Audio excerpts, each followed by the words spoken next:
திருவள்ளூர் சிறுமி பாலியல் வன்கொடுமை வழக்கு குற்றவாளியை 14 நாட்களுக்கு பின் போலீசார் கைது செய்தனர்.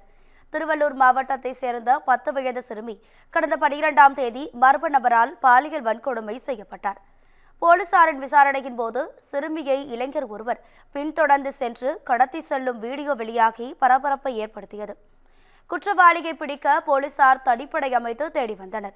பின்னர் எந்த தகவலும் கிடைக்காததை அடுத்து இந்த வழக்கு விசாரணைக்கு உதவியாக மர்ம நபரை அடையாளம் காணவும் துப்பு துளக்கவும் பயனுள்ள குறிப்பிடத்தக்க மற்றும் நம்பகமான தகவல்கள் தருவோருக்கு 5 லட்சம் ரூபாய் ரொக்க பரிசு வழங்கப்படும் என போலீஸ் தரப்பில் தெரிவிக்கப்பட்டது.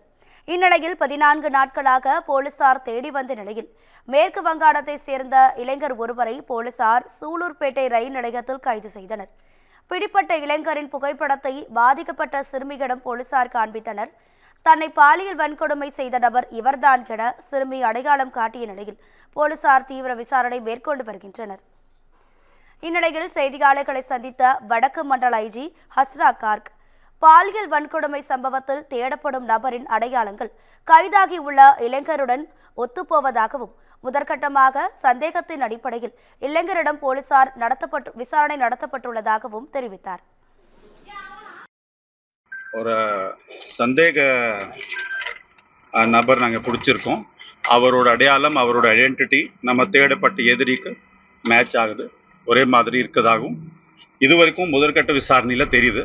அதை வச்சு இப்போ விசாரணை அடுத்த ஸ்டேஜில் கேரி அவுட் பண்ணிகிட்ருக்கோம். அதை டேட் ஆஃப் பர்த் பார்த்தா தான் இருக்கும். சுமார் ஒரு பார்த்த அடையாளம், ஒரு ஃபிசிக் பார்த்தா ஒரு 30 வயசு இருக்கு. அது சொல்கிறோம், விசாரிச்சு கொஞ்சம் சொல்லுவோம். ஏன்னா கன்ஃபார்ம் பண்ணணும். அவர் சொன்னது பேர் அந்த ஊரில் மேட்ச் பண்ணாதான் சொல்லணும்.